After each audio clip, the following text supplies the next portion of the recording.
Good morning, ladies and gentlemen. Those of you who've come to hear Laurie Elks talk about the River Lee and particularly the Lee Valley Regional Park Authority will know that I'm not Laurie Elks. I'm for the next few hours still a councillor at the London Borough of Hackney. My name's Chris Kennedy. My term of office finishes at midnight tonight because I didn't win in the recent election, but I am Hackney's rep on the Lee Valley Regional Park Authority. I have been for the last 14 years and I will be until the AGM of the Lee Valley Regional Park Authority in June. During the course of my time there, it has been my pleasure to have been challenged as a member of the authority about what the authority does and how the authority does it by a very, very knowledgeable, enthusiastic and devoted to the Lee and the Lee Valley and everything to do with the Lee Valley activist. And it is my pleasure to introduce to you all Laurie Elks.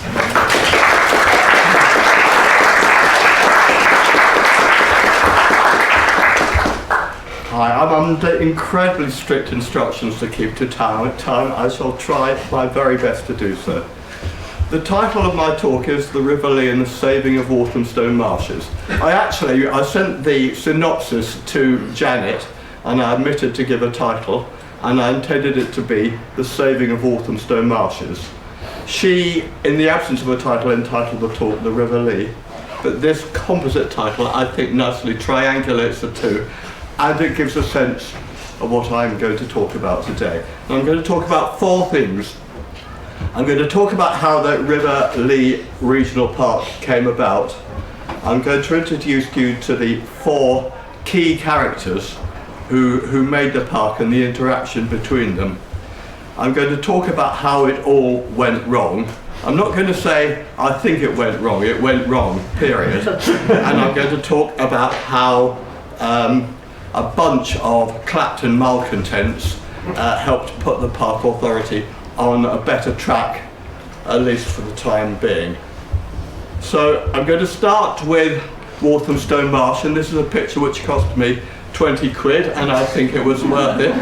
It was taken by a drone from the direction of the shadows. You can see it was taken in the evening. It shows the marsh, it shows the landlocked railway triangle in the middle, the North Marsh on the left and the South Marsh on the south, and it shows the River Lee stretching away towards the ice rink, the filter beds and Hackney Marshes going in towards the city. The next image, I'm afraid, is a photo of a photo, but it's an image which was used in many of the visionary documents when the River Lee Park was being contemplated. Also has Walthamstow Marsh in the foreground, and then beyond you can see the reservoirs, the Walthamstow reservoirs, the Banbury Reservoir, which is the round reservoir by the North Circular Road, and beyond William Girling and the Georgia Fifth reservoirs, stretching all the way out into the countryside. And continuum of open space stretching from the green belt all the way into the heart of East London. The first character I want to introduce you to is Patrick Abercrombie. He was a very self-confident figure, as you can see. He was the principal author of the Greater London Plan, which was published just before the end of the war in 1945. The promises that politicians had made to the fighting and working men and women after the First World War, homes fit for heroes and so forth, had all fallen apart, and the governing classes were determined to do better this time. And the Butler Education Act, the Beveridge National Insurance Plan were all part of that self-conscious design. And the Greater London Plan was designed to make London a better place. And Abercrombie's vision was sweeping away most of the Victorian slums, and they were seen as slums, and they were in fact dilapidated and badly maintained, of new houses fit for the working classes, of slum clearance and comprehensive development, of planned densities. He's both a hero and a villain. There's no doubt his motives were extremely high-minded and benevolent. The outcome in some cases has been fairly disastrous, but I don't entirely blame him for failing to see that. He also invented the concept of new towns. He didn't invent the Green Belt. The Green Belt had already been talked about, and public authorities had been buying land like Burnham Beeches to create a green ring around London. But he gave greater currency to it, and during the 1950s, the Green Belt became very enshrined in planning policy, something even to some extent to excess. Abercrombie noticed this continuum of open space which I illustrated in the slides. And he wrote this: a series of great reservoirs threads up the valley, extending from Walthamstow to Enfield, and though man-made, they're acquiring a charm of their own as trees grow round them, and on their little islands they're becoming nature reserves for large numbers of birds and the resort of privileged fishermen. These areas are a great open-air lung to the crowded East End. Their preservation is essential. Every piece of open land should be welded into a great regional reservation. No open land, whatever its present use, should be built on. Quite purple prose, as is much of the Abercrombie report, and pretty radical in its prescription. No open land should be built upon. That, in a sense, is the end of Abercrombie's role in this story. His vision was ignored. During the 50s and 60s, a great deal of open land in the Lee Valley was built on, and the great industrial estates of Edmonton and Enfield, Brimsdown were built, which were manufacturing hubs now at that time, and now have warehouses, showrooms, dark kitchens, and all sorts of things as manufacturing industry has disappeared. Key figure number 2 is Sir Lou Sherman, just Lou Sherman, or Alderman Sherman at the time that this picture was taken. Lou Sherman and his wife Sally were the power couple of Hackney. If you look on the rogues gallery of mayors outside the assembly rooms, Sally was mayor from 60 to 61, Lou from 61 to 62, Lou again 62 and 63. So they more or less monopolised for a while the ceremonial position of mayor, as well as actually running more or less everything. He was a man I got to know very well in his later life. He was not highly educated. He was a taxi driver by trade.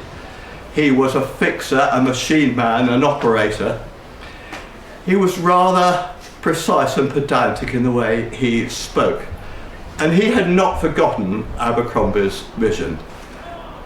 He had a fairly prosaic view of what a Lee Valley park could be. He talked about getting the open land used, and when I talked to him, he often used the phrase jazzy little cafes. He got rather repetitious as he got old, and I've always had this picture of little cafes with short-haired waitresses and Johnny Dankworth's score lining the river along the Hackney Marshes. Anyway, it didn't go quite in that direction. So in 61, when he was mayor of Hackney, he got together the civic dignitaries of the other riparian boroughs, including boroughs which no longer exist, such as Edmonton and Tottenham and Walthamstow, and they all got in a boat and sailed up the River Lee to have a look, and they decided they wanted to do something, and they decided to club together to commission a report to see what could be done. Rather fatefully, and in my view unfortunately, the thing metastasised, and the LCC came in, and Herts and Essex councils came in. So instead of being a little consortium of the local councils, as we still have to this day in the Colne Valley, for instance, it became something which was for the whole region. So they went along and they decided they're going to do something, and they had a whip round, and they commissioned the Civic Trust to do a report. This is my second man. I did eventually find, but too late to put it in my slideshow, a picture of the young Michael Dara. If anyone wants to see it afterwards, I can show it to you. So Michael was a patrician. His mother was a Trevelyan of the Trevelyans of Wallington Hall. Tall, confident, extremely clever, and a planner by profession, and he worked in the 1950s on slum clearance in Stepney, carrying out Abercrombie's plan of sweeping away old, obsolete housing and building nice new commodious council houses. He really believed in what he was doing, and when I talked to him many years afterwards, he still believed it was the right thing to do. He went from the LCC, where he's a planner, to the Civic Trust to develop his interest in outdoor camps for young people. And there at the age of 29, he was the person who picked up the commission of writing a report for the local authorities who had commissioned it. He wrote in an extremely, now where are my notes? I'm moving to accommodate the slide. He wrote in it's really a prose poem, his report. It is a beautiful read. I've got it here. This is what he said at the beginning. The valley is London's kitchen garden, its well, its privy, its workshop, and its backyard, because it lies at everybody's boundary.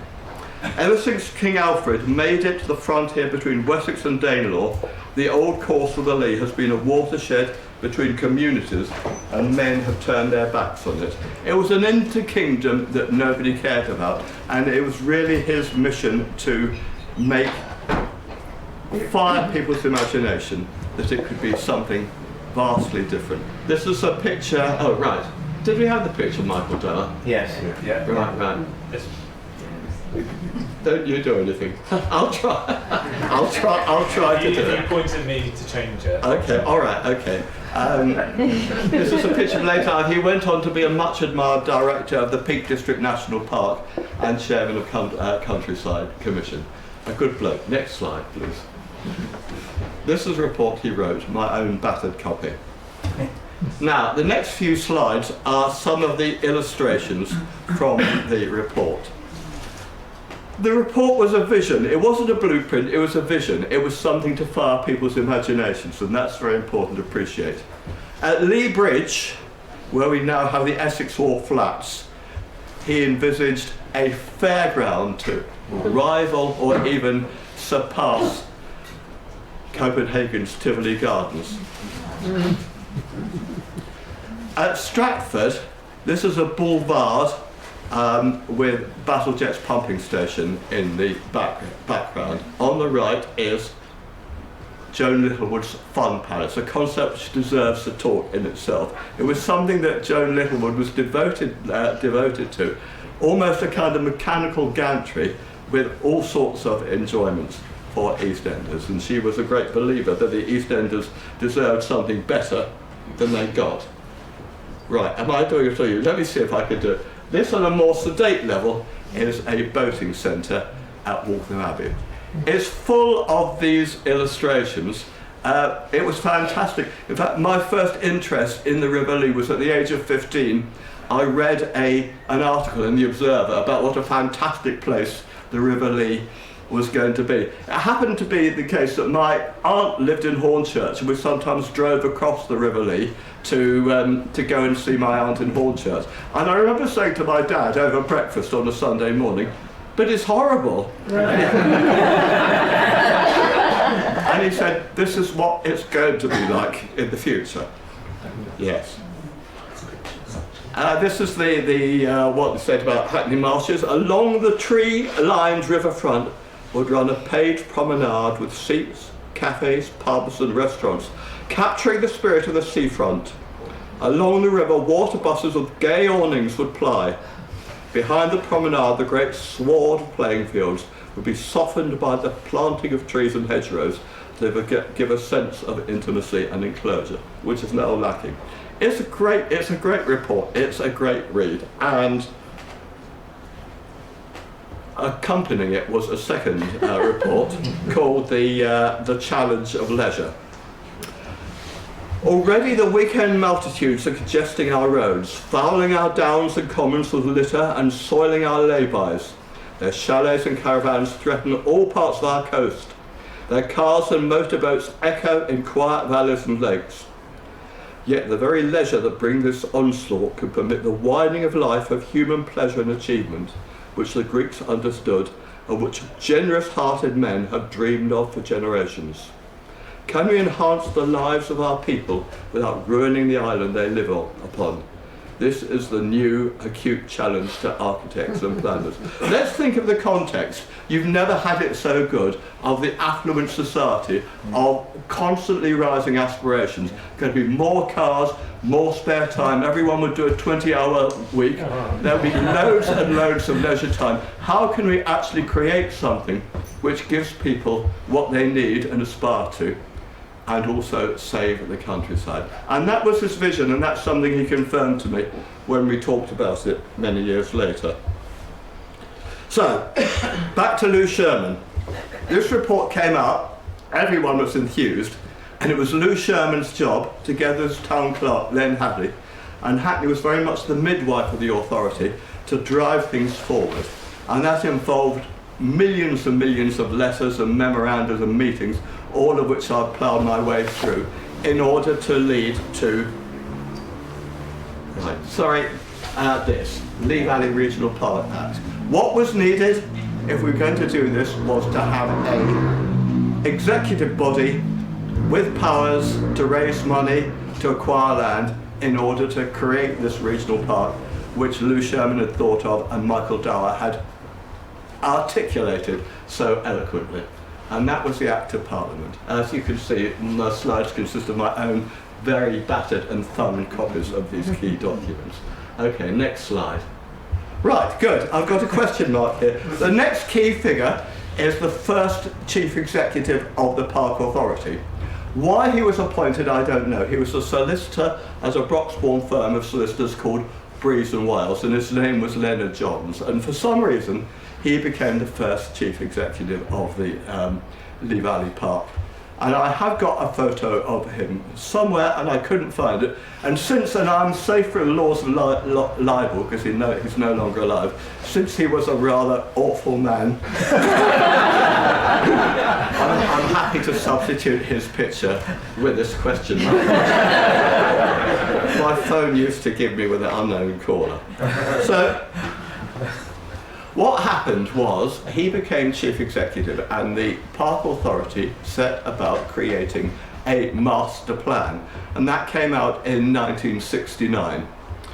And what the master plan envisaged was a series of leisure mega hotspots, and that was going to be the core of the new Park Authority. There was very, very little thought, in fact no thought given to the spaces in between. It was all these mega leisure centres. In between, at best, you might have a motor mower and some litter bins and picnic benches. That was the limit of Leonard Johns' view of the countryside. And this is that hotspot nearest where we are now, Eastway. This centre near the southern end of the park and only 3 miles from central London will be the park's biggest and most intensively developed. Here the emphasis will be on entertainment and fun rather than sport. The centre could contain shops, restaurants, bars, exhibition galleries, a fun fair, cinema, dance hall and studios. You could say that's Westfield 50 years ahead. An information centre, sports ground, cycle track and riverside walks and woodlands complete a multi-purpose centre within easy reach of London, of millions of Londoners. And there's more of the same going all the way up the park, including at Tottenham Marsh, a 65,000 seat stadium which Arsenal and Tottenham would share. An offer which both clubs roundly rejected. There was also, sorry if I can go back, just emanating from the centre, you can just see the beginning of a dotted line, red with white dashes. And that was the Park Road. This is very important. If you can have a regional park, you need to have a park road so that, yes, next slide, leisure motorists could enjoy the park. In fact, a blueprint which Lou Sherman gave me suggested the park road would be elevated on stilts to look over the high walls of the reservoirs so that leisure motorists could admire views to Epping Forest as they went up and down the valley. So Michael Dower's vision of protecting the countryside had been inverted by this point. 1 mile of the park road was actually built. It went from the North Circular Road to the Park Authority's flagship leisure centre at Pickett's Lot in Enfield. It's still there. It's rather difficult to find. The Edmonton incinerator has rather got in the way there, but you can still find it, and that's an image of it. Next slide. The architecture. This is a slide I took in the 1970s. The architecture of the Lee Valley Park eroded the difference between a warehouse and a leisure centre. I don't think anybody had ever thought of doing that before. I may or may not have time to talk about my own campaigning activity in all of this, but at a certain point, I, by subterfuge, got up to the headquarters of the Lee Valley and I read their press cuttings file.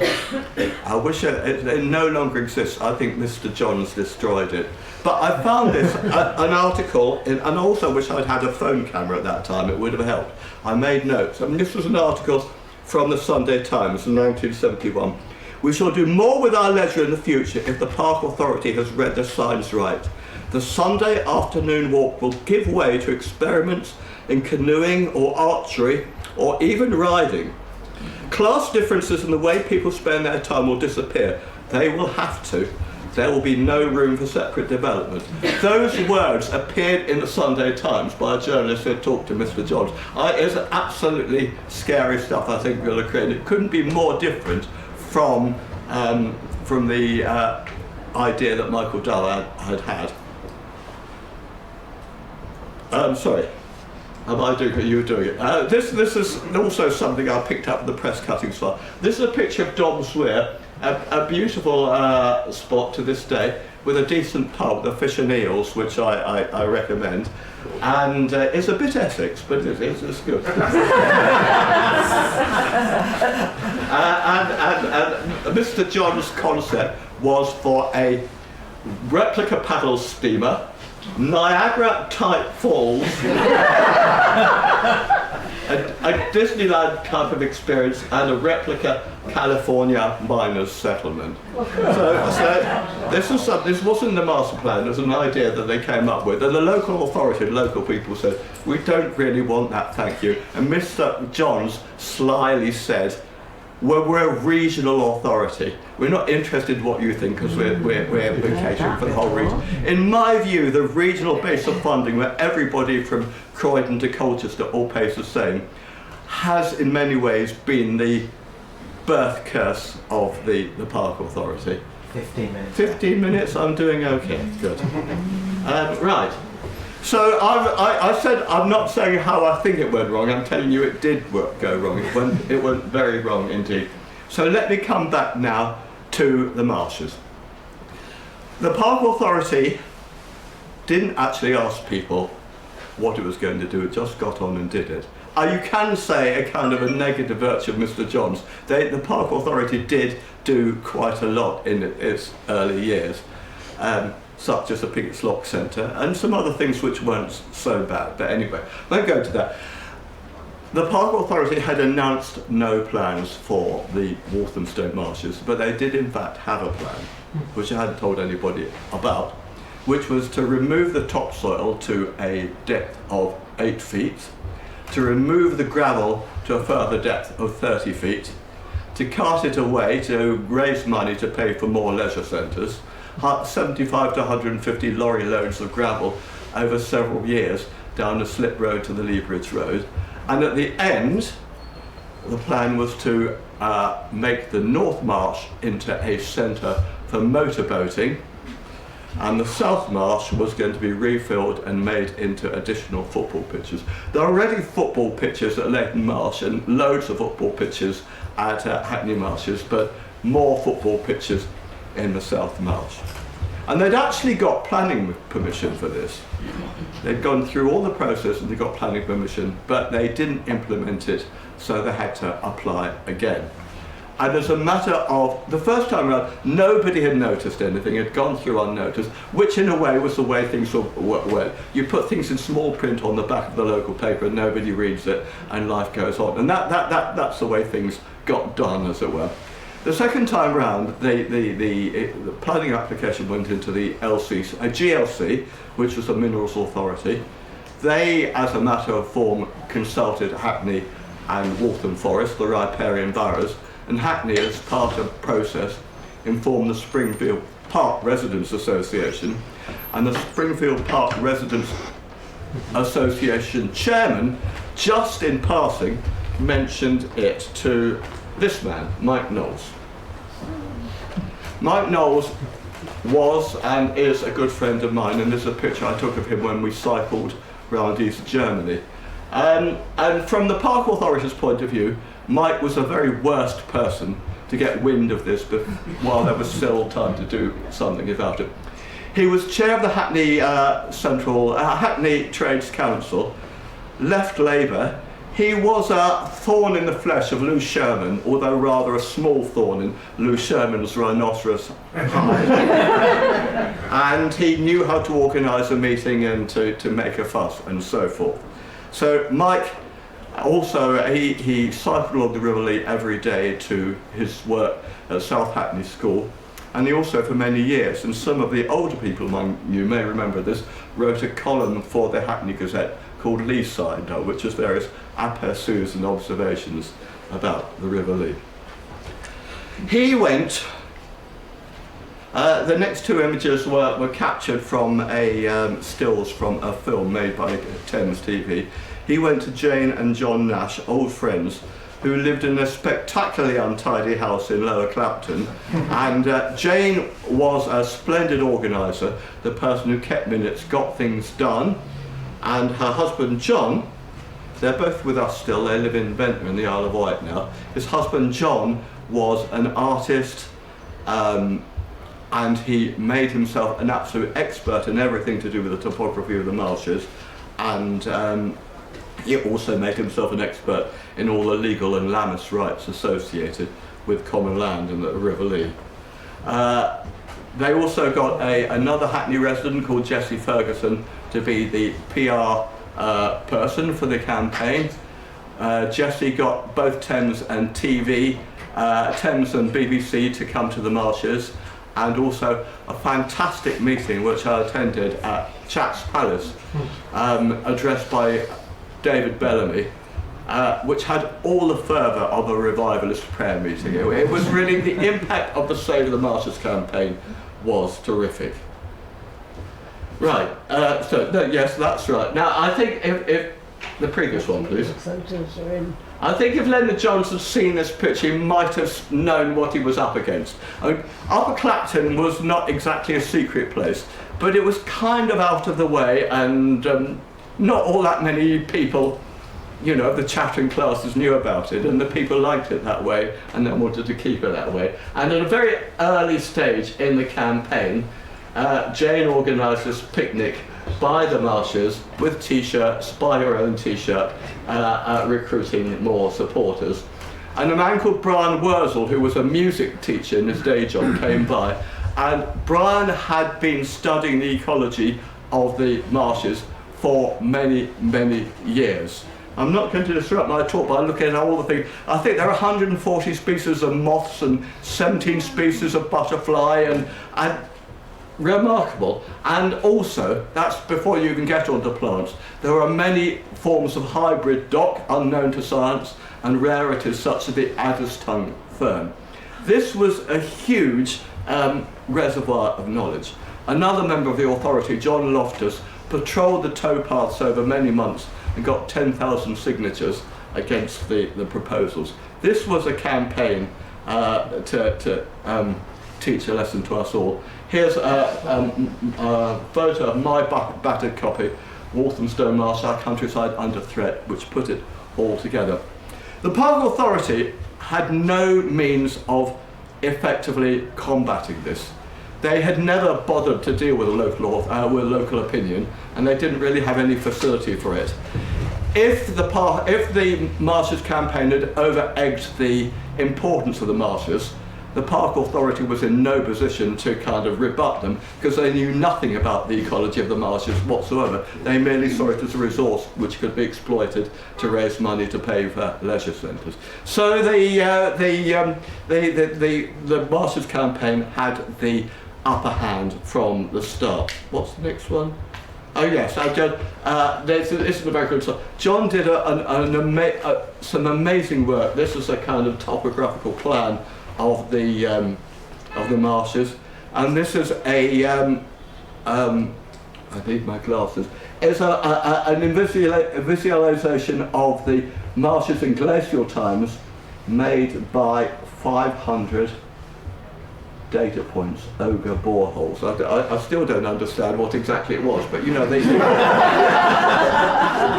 he tried to explain it to me without success.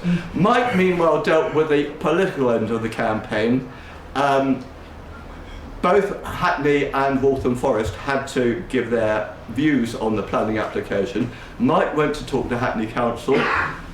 Waltham Forest were on the same day, and Jane went to Waltham Forest. Both said they were opposed to it, and then it came to the LCC Minerals Committee, where it was turned down. Oh, by the way, the Park Authority didn't even turn up to the Hackney and Walthamstow meetings because they had no accustomedness of dealing with public opinion. I still think they're crap at it. You know, Chris might disagree, but there you go. That hasn't changed. Other things have. So, LCC Minerals Committee, it was turned down. The Park Authority could have appealed it, but they didn't. They brought out a development plan for the marsh. They did an excellent booklet, unfortunately long out of print, and they have managed the marsh very well since. One or two people in the front row might disagree with me, but we can have that discussion separately. And the Park Authority actually formally thanked the Walthamstow Save the Marshes for changing their minds and enabling them to see things better. And the Nature Conservancy Council, based on the work of the Marshes campaign, declared the site a site of special scientific interest. How long have I got? 5 minutes. 5 minutes, I'm pretty well on schedule. So this doesn't often happen when kind of local authorities, public authorities, actually admit that they've had their minds changed. I've forgotten to mention one important fact, which was that Mr. Johns... Oh right, let me do this and then I'll come to the demise of Mr. Johns. This was a graphic which was on Walthamstow Marsh a few years ago, and I'm going to pan into this there. In the 1970s and 80s, Walthamstow Marsh was under threat of development. The discovery of Adder's Tongue fern here by local people helped convince the authorities to protect the marsh. Well, I and others thought it was rather ironic that the people who put up the board omitted to mention that the authorities which had threatened to destroy the marsh was the self-same Lee Valley Park Authority. It provoked Mike to write a furious riposte, which is on the web. You put it on the web. I think it's how we save the marshes. If you Google that and you Google Knowles, Knowles, you'll find it. The Saving of Walthamstow Marshes. The Saving of Walthamstow Marshes. Save the Marshes website. Yeah, yes. And anyway, the Park Authority promptly took down those boards and put up other boards because actually people don't like to remember these things. Now, I've got a couple of minutes to talk about some wider stuff. I, in the meanwhile, had formed my own views about the Park Authority, and I, together with Bob Hart of Tottenham and John Trevelyan of Bow, formed an association called the Lee Valley Association. And this was a pamphlet which I wrote in 1980, Lee Valley, Time for Rethink. If the Marshes campaign convinced the Park Authority that they'd got the marshes wrong, we tried to convince the Park Authority that they'd got more or less everything wrong, and they had to tear up their master plan and have a new master plan. Well, Mr. Johns by this time was fed up. You know, he'd been used to running the roost unopposed, and he resigned abruptly, and much to everyone's surprise, and a new and more emollient chief executive called Tom Limner was appointed. And during the 80s and 90s, the Park Authority got much, much better. There was a second master plan in 1986, which was a vast improvement. The Park Authority were persuaded, and I and one or two others had some role in that, to acquire the Middlesex filter beds and Essex filter beds, which they have managed on the whole quite well. And they also acquired a lot of land out in the Green Belt and created the splendid Lee Valley Country Park in Fisher's Green, which I go to often and enjoy very much. After that, I think things went a bit awry in the 90s. The Lee Valley Park Authority started calling themselves a world-class authority, and they got, I think, views above their station. And the Olympics didn't help. The Olympics threw 3 large venues in their lap: the Ice Centre, the Velodrome, the Hockey Centre, and the Whitewater Centre. Yeah. And subsequently, the Park Authority has built a mega ice centre, and they're working on a mega wave machine facility at Pickett's Lock. The mantra now is very much upon big regional facilities, and there's a lot of politics behind all of that, which I haven't got time to talk about. They do manage the countryside pretty well on the whole, but with minimal resources, but their real priorities are elsewhere. By the way, Mr. Limner said to me, "You're not to give yourself any authority for the fact we've had a rethink. It would have happened anyway. It wasn't anything to do with you." I don't think that's quite true, and I have some reason for thinking that. But anyway, that's the story, and I finished just about on time. Yeah.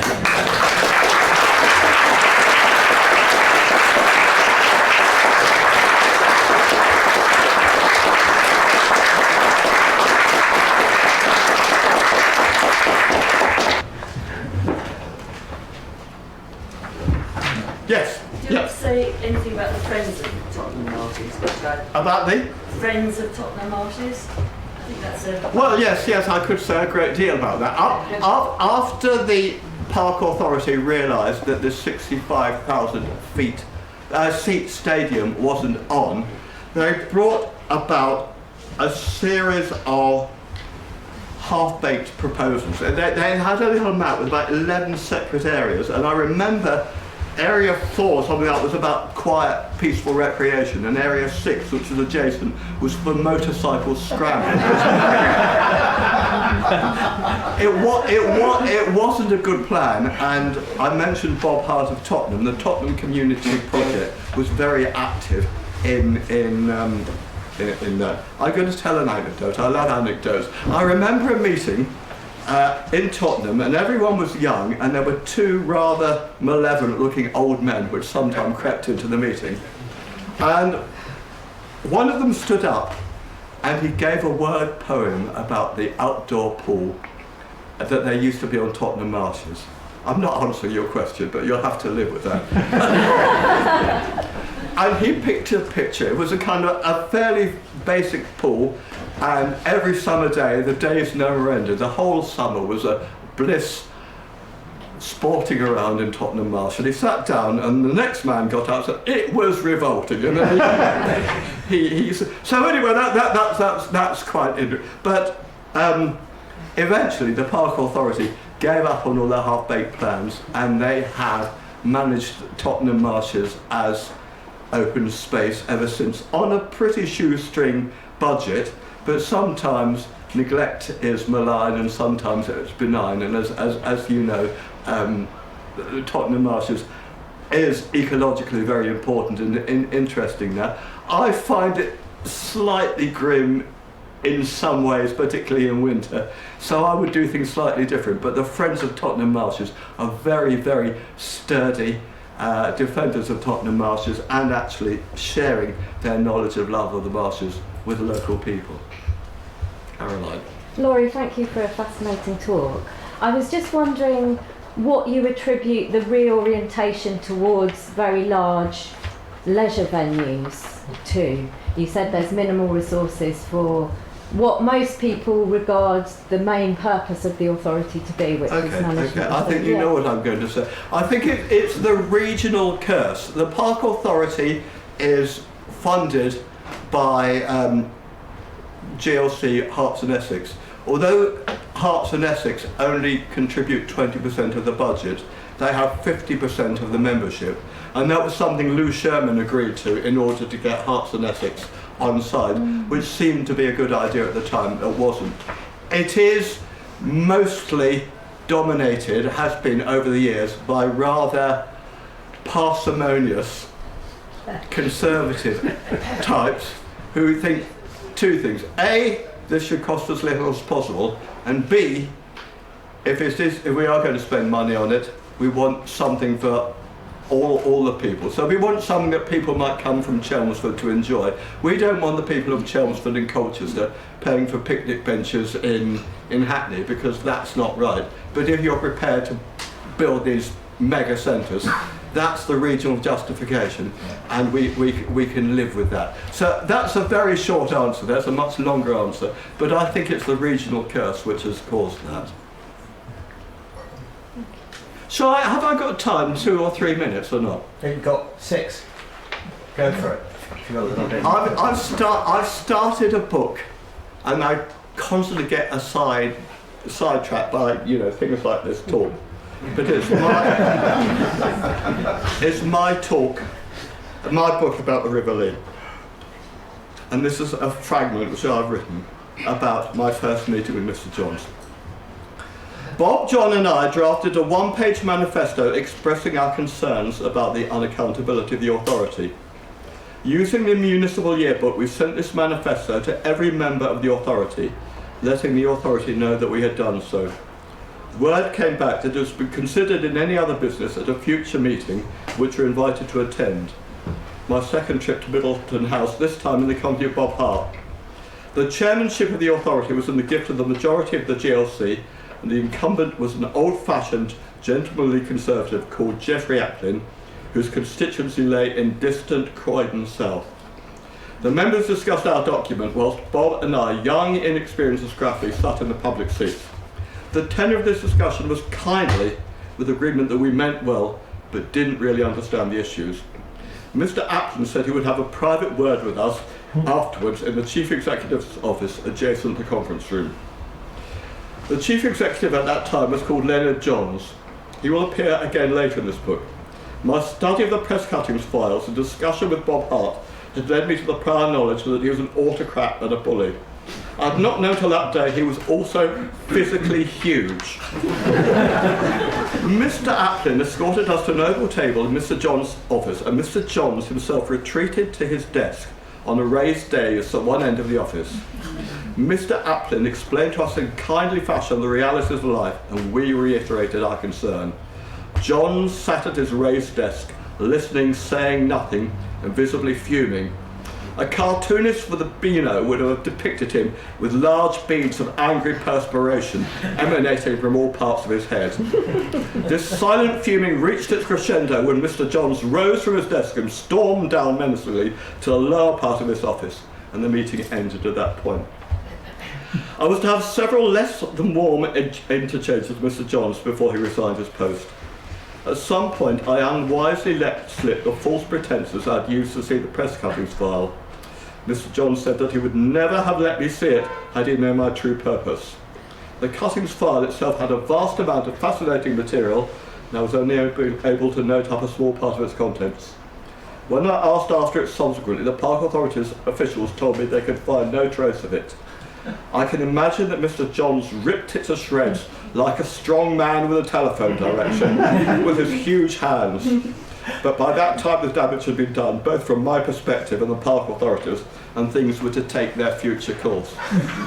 So I'm sure I could sign you all up for a copy of this book when I finished it. Any more? Well, we can finish ahead of time in that case. We can indeed. For your enthusiasm, your knowledge and your passion, can we have a very, very hearty round of applause?